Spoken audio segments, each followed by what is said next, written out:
Morena everybody, tēnā koutou. So you can see I have a little extra today, and I have two other extras.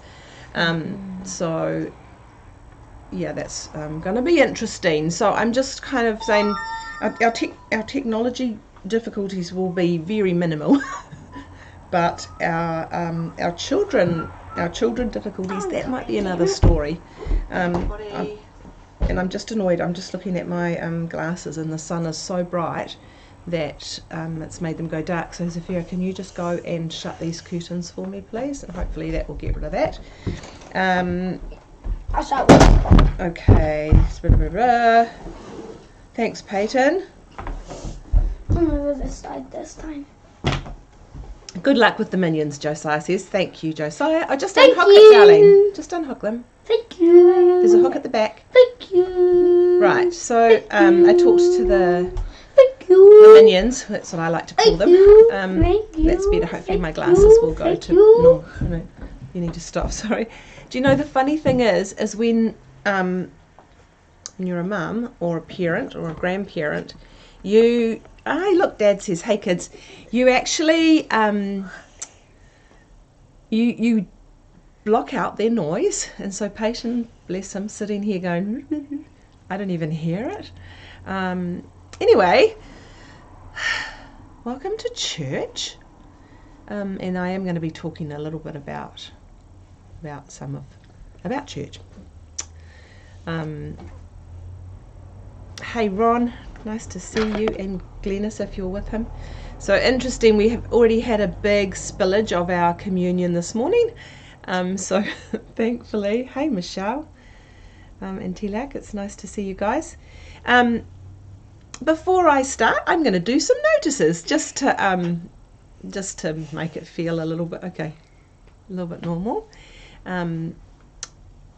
I just wanted to let you guys know that even though we're not meeting together, stuff is still happening, and so I met with Gail this week.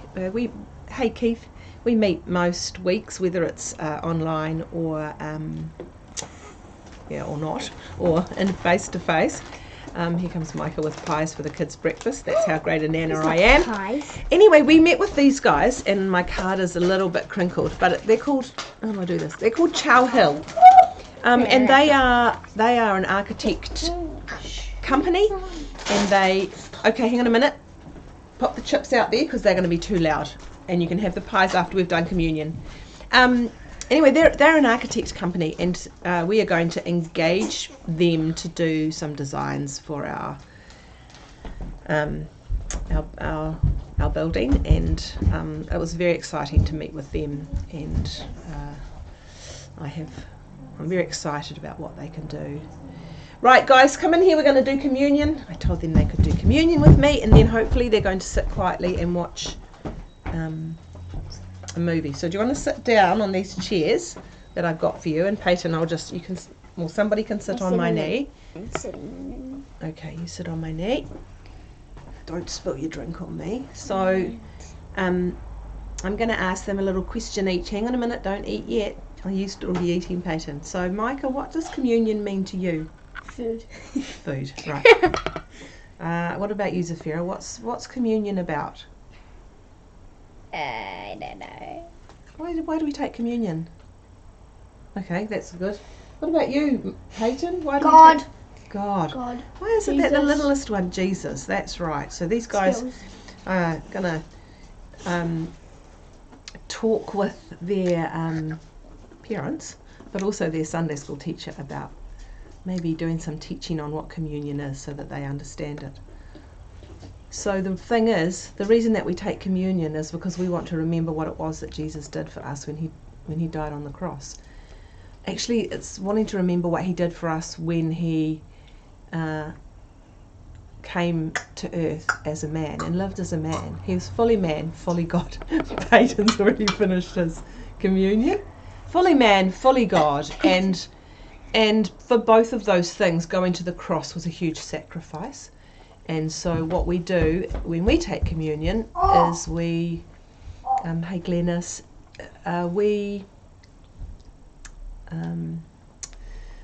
Sorry, distracted. We remember what Jesus did for us, and these elements, which for us are a cookie and a bit of juice, are just things that we can hold on to, because sometimes we need something that's a little bit tangible, and we don't want to make these things into a golden calf. But they are things that we can hold on to. And Jesus said, "Take this bread and eat, and take this cup and drink as you remember me, and do this to remember me." And I just want to remind you that, hey Glennis, again, you can take communion. Doesn't matter where you are in your relationship with God. Somehow, somewhere down the line in churches, we decided to make some rules around taking communion, but Jesus never did that. So talk to God. We're going to do that together. Talk to God and remember what He did for you. And no matter where you are on your journey with God, you can still take communion. So I'm going to pray, and then we're going to take communion together. Jesus, we thank you for what you did when you died on the cross. We thank you for the sacrifice that you made for us, so that we could have a relationship with you, so that we could have our sins forgiven, so that we could meet together and become a family, and know you and the Father and the Spirit as one. So we do that this morning.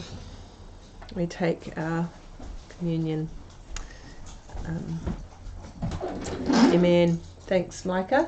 Hey, listen, guys, just one quick little warning. Please be quiet so you don't wake the baby.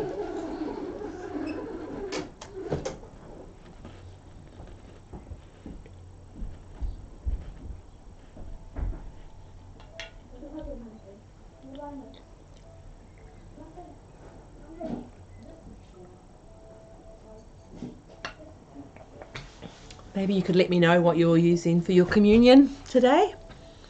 Obviously took a way too big a bite of the cookie.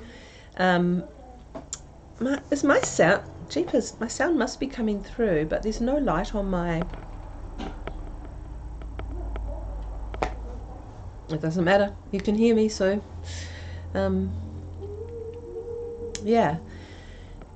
Look, I want to just do this for a minute. When we meet back together, we'll be wearing masks, and I'm not going to wear this for the whole morning, but I just wanted to encourage you to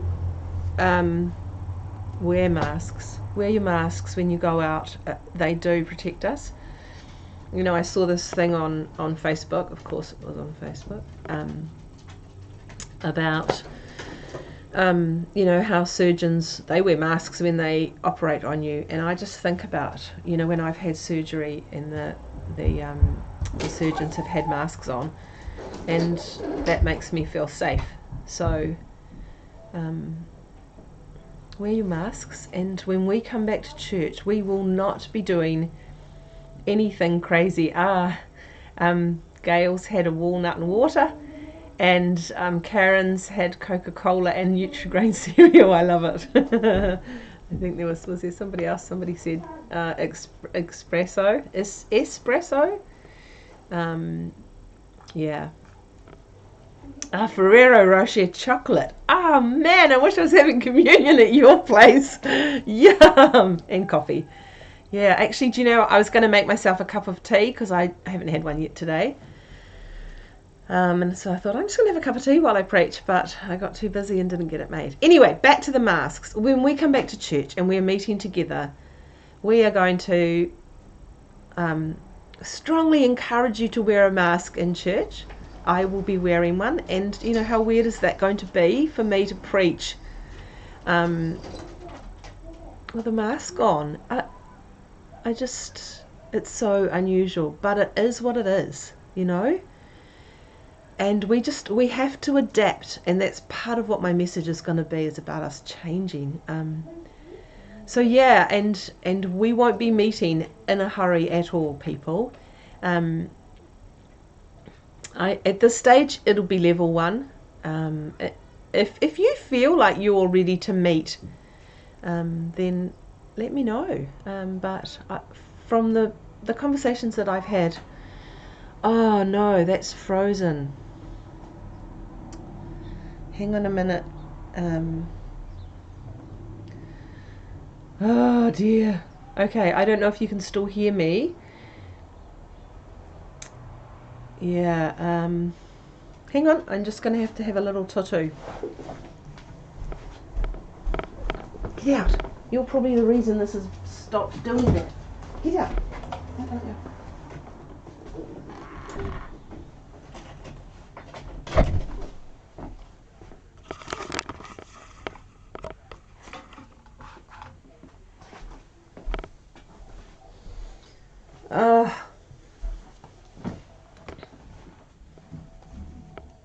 Can somebody? Yes, can still hear you, but you can't see me. I wonder why. Josiah, should I unplug the camera and see if? Oh my gosh. Oh dear. I'm going to unplug it.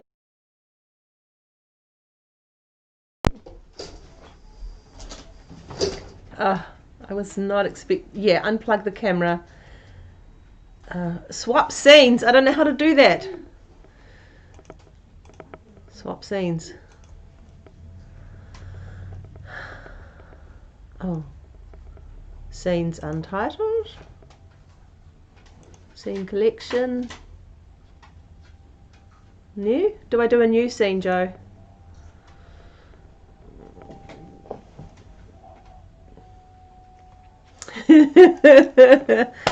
Okay, I'm going to just talk while Josiah, he's going to run up and he's going to fix it for me because he's amazing.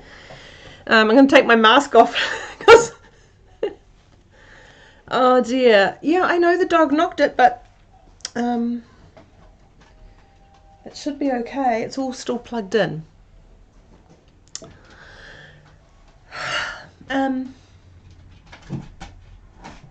I want to know how you're all doing.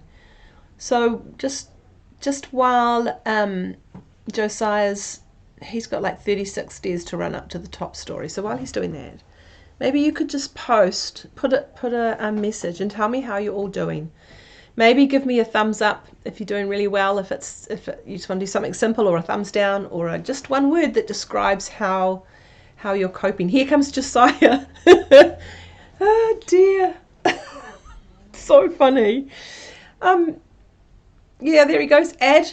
Okay, I was getting there to do that. He's doing all these things from his computer, and he's amazing. You'll know when it's working because I don't have my mask on anymore. Something's changed. How are we going, people? Can you unplug and replug it, please? Yes, I can.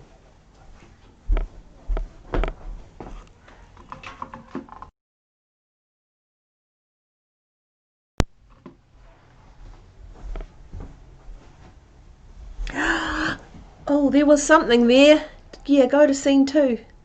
Oh, oh my gosh.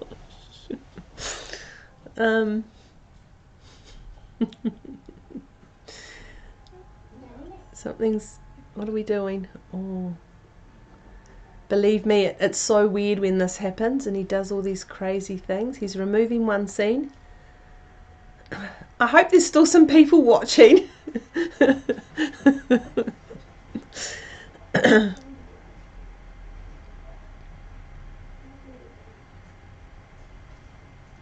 I can move and see me. Right. Okay, so the screen's just a little bit of a weird shape, but they can still see you, you're good. Okay, good. Thanks, Josiah. Yay. Oh, hey, Suzanne. All right. Wow. So here I was asking you to let me know how you are, how you're going, and so I'm going to tell you that this is the most stressful time of my week. Doing this. Yay! Oh my gosh. Anyway. Anyway, now I can fix my hair again. Thanks, Josiah. You're amazing. You're my favourite. Oh, hey, Livy. Hey, Nicola. Yeah, he really is amazing. Okay, now I can just turn that off. Okay. So, yes, stressful. This is stressful for me. But I love it.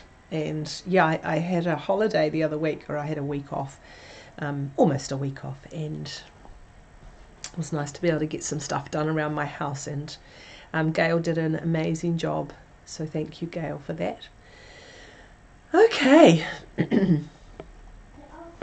Right. Have a breath.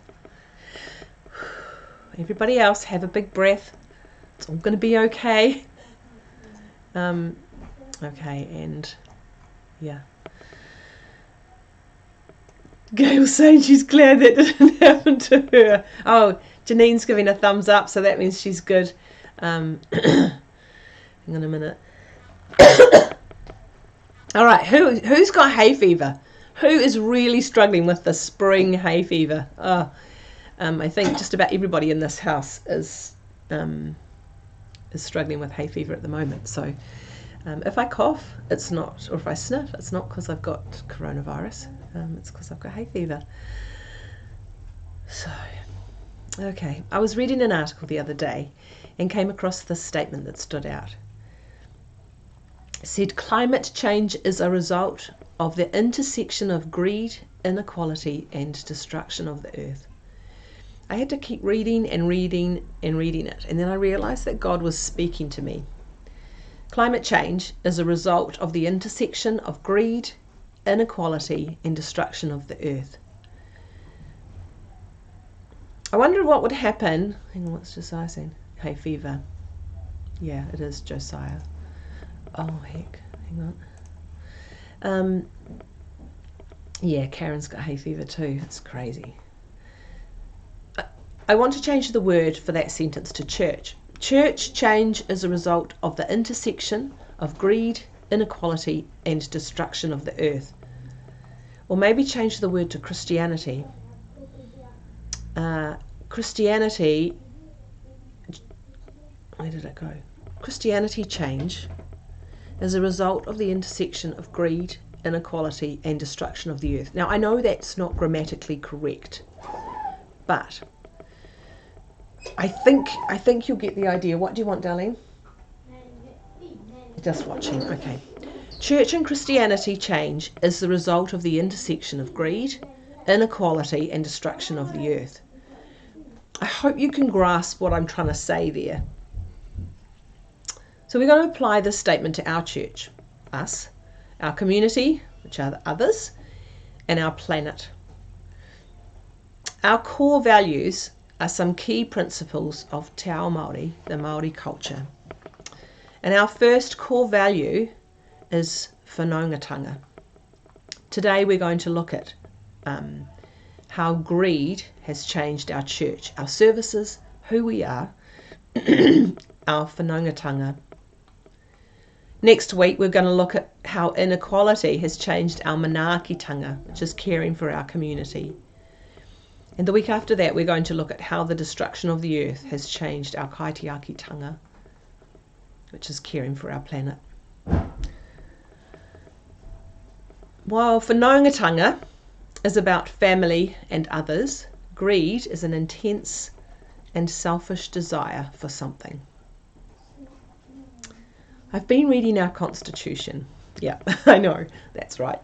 Who reads a Constitution? Hands up if you've read the Constitution. Just seen that Janine saying they've got really bad hay fever too. Yeah, hands up if you read the Constitution. If you've ever read our church Constitution, it would be interesting to know. Gail and I have been meeting with some experts on governance. No, Peyton, no, you need to go back out there, please. You can't, you need to go back out that way. Why? And stay in there, because I said so. And I need you just to do that without arguing, please. I knew this was going badly. Yeah, we've been meeting with some experts. Yeah, Gail's been reading it lots. Oh my gosh.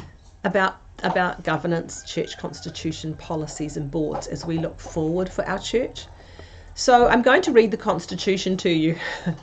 Not really. I'm not going to read the whole Constitution. But point 2 is aims and functions of the church.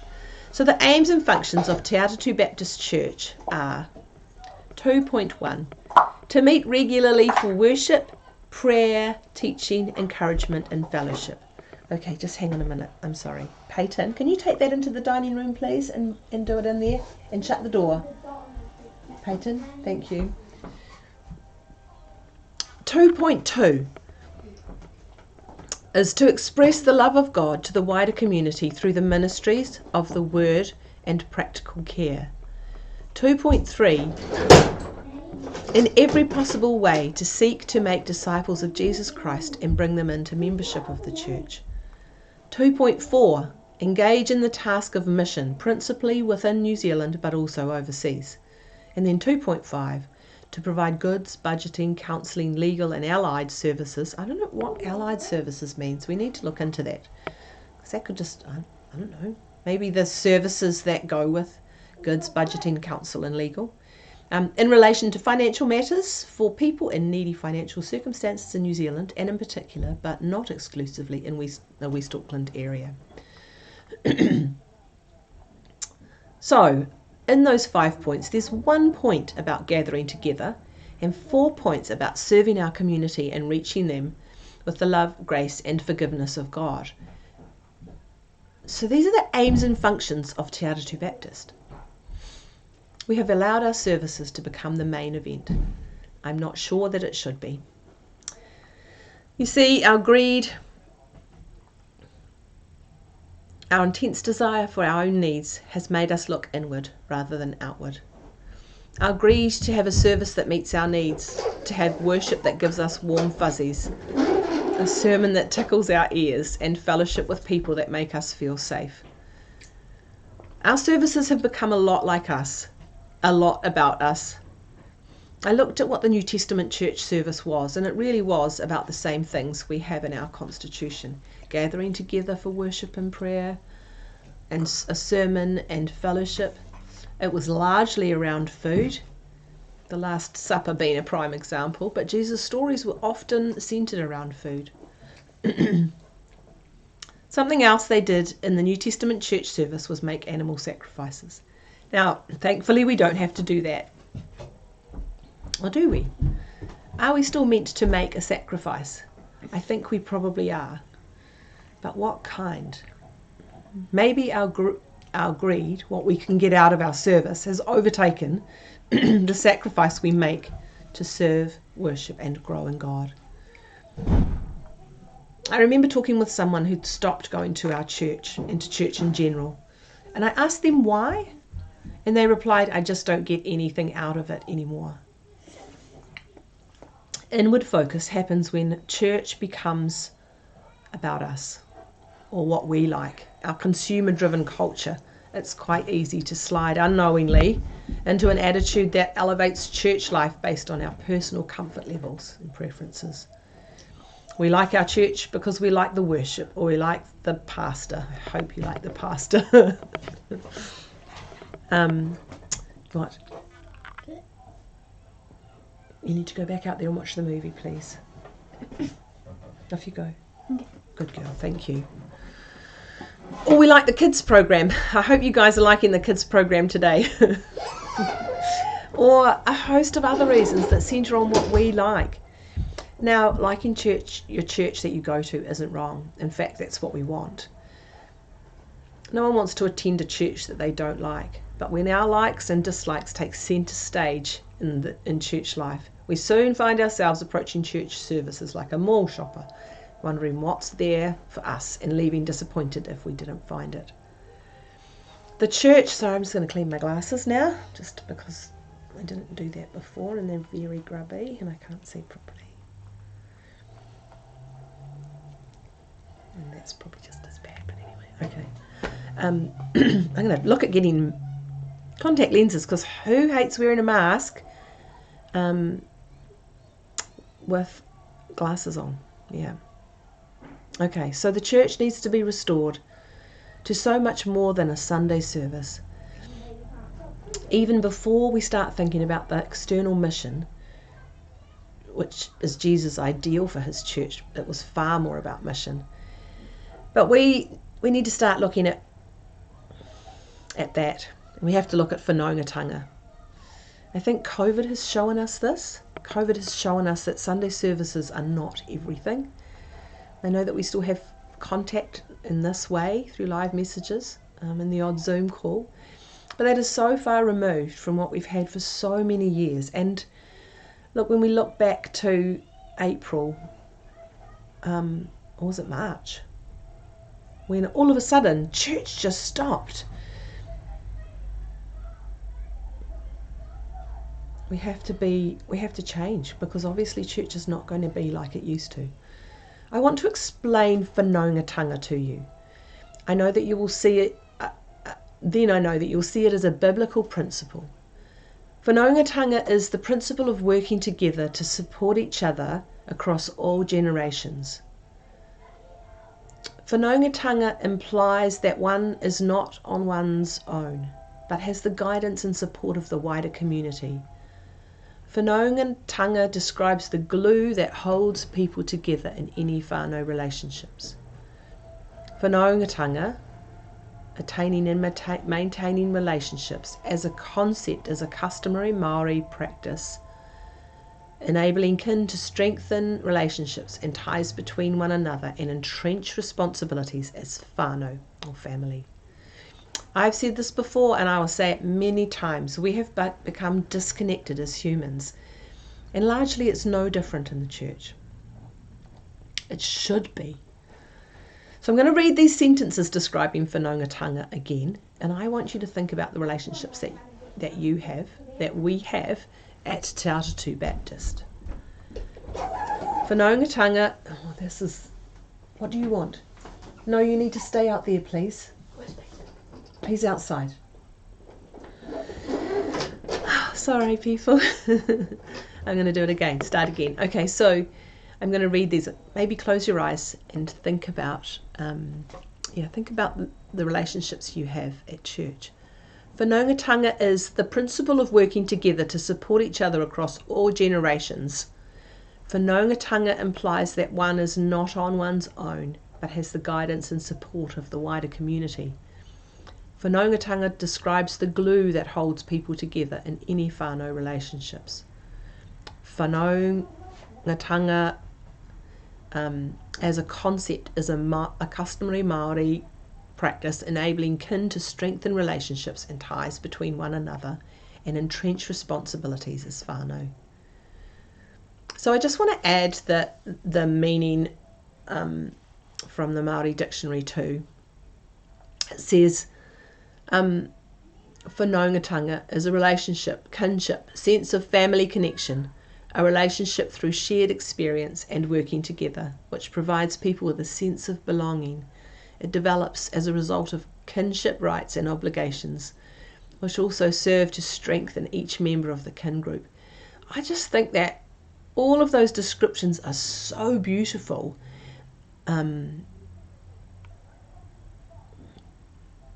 Do you, somebody's just so much, glasses and marks don't mix.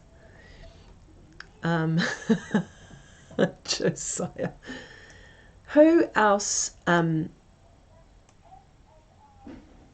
just thinks that's a wonderful description of what church is like?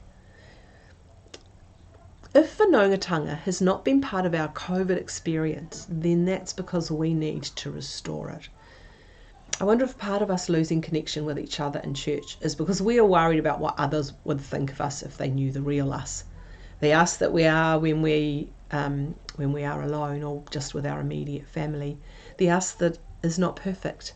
The us that makes mistakes and slips up. My mum got pregnant before she married my dad. This was a slip-up that could not be hidden.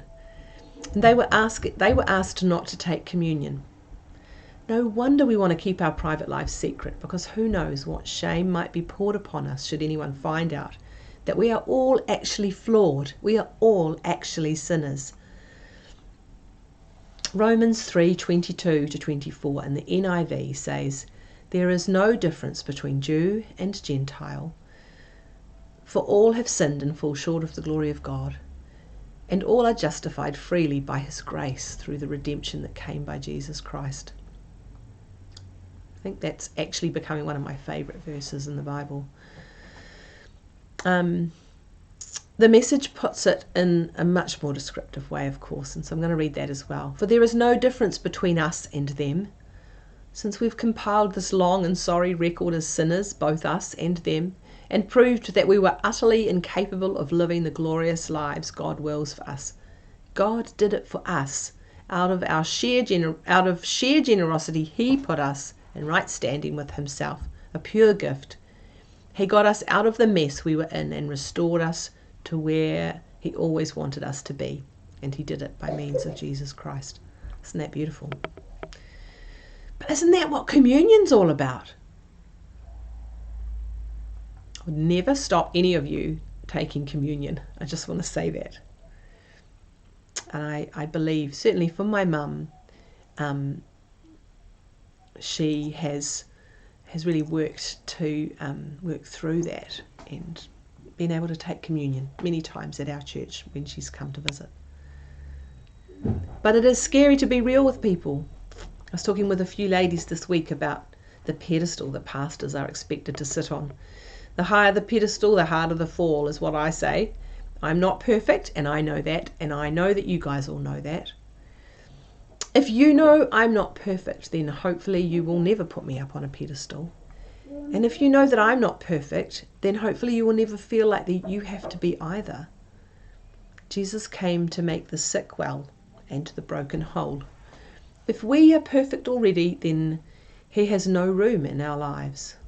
Again, not giving you license to do whatever you want. For me to do whatever I want, we still want to try and live lives that are pleasing to God.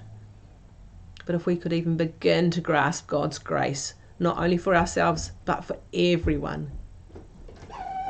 So how do we restore whanaungatanga? What? I don't have bread. Just watch the movie. I love my grandchildren so much. I really do. Sometimes they're what gets me up in the morning. They were definitely what got me up this morning. So how do we restore whanaungatanga? Romans 3:22 again is a good place to start. There's no difference between Jew and Gentile. So this time we're going to focus on a different part of that verse. For all have sinned. All have sinned. All have sinned. There is no difference between Jew and Gentile. All have sinned and all are justified freely by his grace through the redemption that came by Jesus Christ. We all stand on the same ground, people.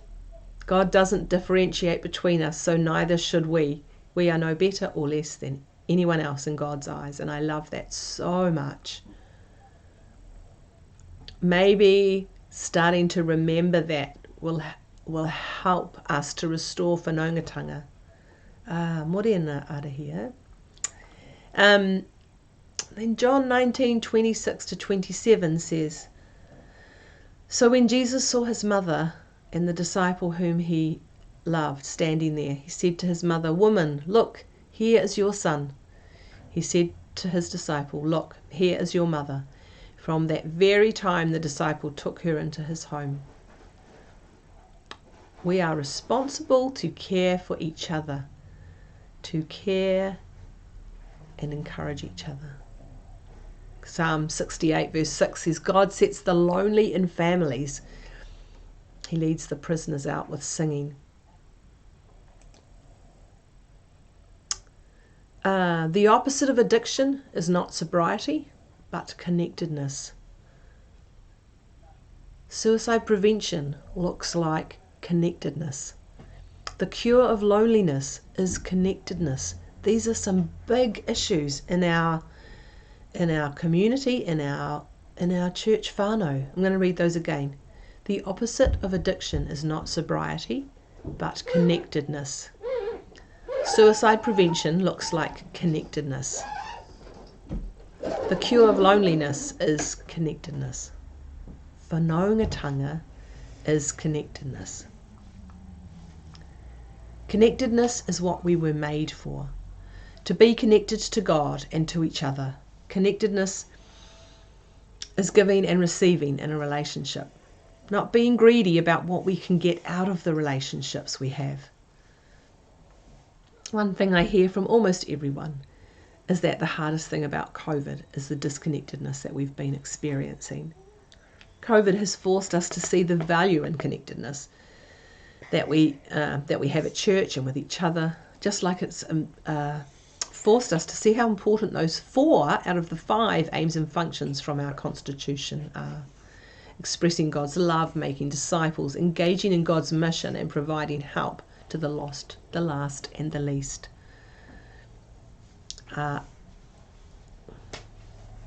They are to our connectedness with God and each other as well. If we can't meet on a Sunday, we can still worship, we can still pray, we can still hear a message, but it will and it is different. It will be and it is different. We do not need to gather together to pray, people. I hope that all of us are still praying. I hope that we're all still worshipping. What? It's really important, but we don't need to gather together to do those things. Now we have to figure out how to remain connected.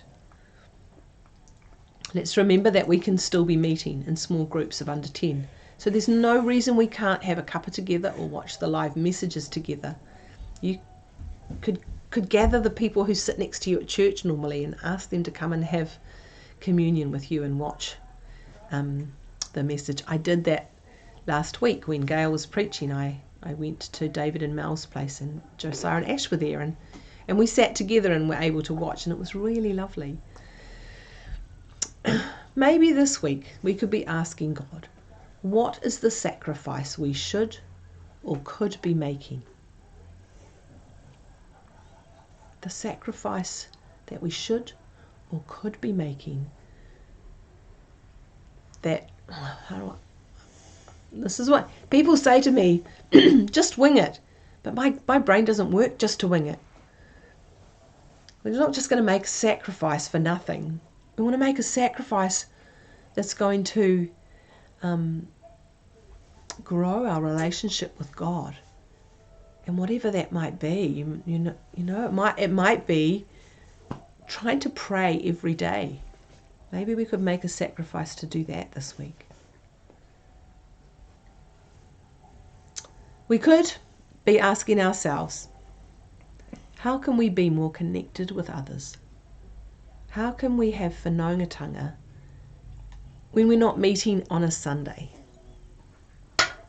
And lastly, let's be looking for ways that we could be loving and discipling others, engaging in God's mission and providing help to the lost and the last and the least, especially at this time when there are so many people with so many big needs in our community.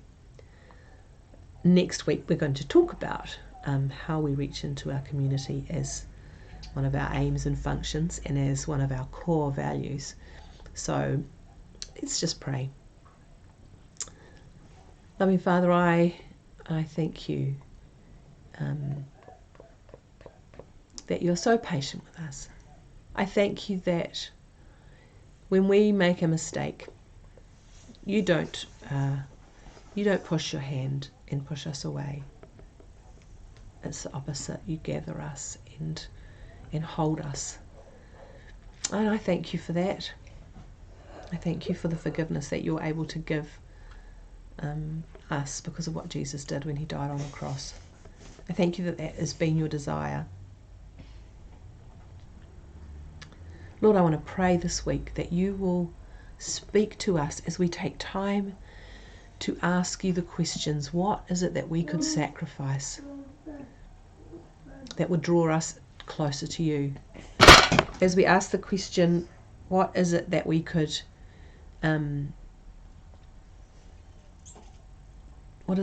do to be more connected with others, to have that a relationship of whanaungatanga? How is it, Lord, that we can reach into our community to serve and feed and clothe and listen to the lost and the last and the least. We love you and we thank you that you hold us in the palm of your hand, and none of this COVID has taken us by surprise, has taken you by surprise. None of this, if we've lost our jobs, that's not taken you by surprise. And I pray that we'll be able to trust in you. Lord, whatever it is that's going on in our lives at this time, if it's addiction, if it's suicide thoughts, if it's loneliness, that we can reach out to you for connectedness, that we can reach out to each other for connectedness and know that there will be no judgment. And I thank you for that. I pray that you'll bless each and every one of our church whānau, that you'll bless them and their families. Lord, I pray for our community, and I pray that people will turn to you in their time of need, that they will be drawn to you above all else, and show us how we can reach them. We pray in Jesus' name. Amen. Okay, well, I'm just getting rid of that. No, I'm not. Cancel. It's been a bit of a interrupted morning. Oh, there you go. Nana's joined. You have to go back and watch it again, Mum, from the start. Anyway, have a great week. Be kind to each other. Ring up and have a cup of tea with somebody. If you'd like to have a cup of tea with me, yeah, thanks, Josiah, I did make it. Oh, dear. I'd love to have a cup of tea with you. Not you, Josiah, I have lots of cups of teas with you, but yeah, I do want to have a cup of tea with you, but I'll have a cup of tea with anybody. So if you want to have a cup of tea, send me a message and we'll go to a cafe or meet in your home or my home or down at the church or something. So yeah, love you guys. I miss you guys so much. I miss you all, and I miss being able to gather together. But let's use it as a really great opportunity. Whose foot? Peyton's. This is Peyton's foot. Okay, I promise you, this is the only foot you're going to see in all of the churches in New Zealand this week. And because that's who we are. Hey, we're whānau. Yeah. And he's a monkey. Okay. Oh no, okay, that was wrong. Sorry, people. Aroha nui. Ka kite anō. Love you all.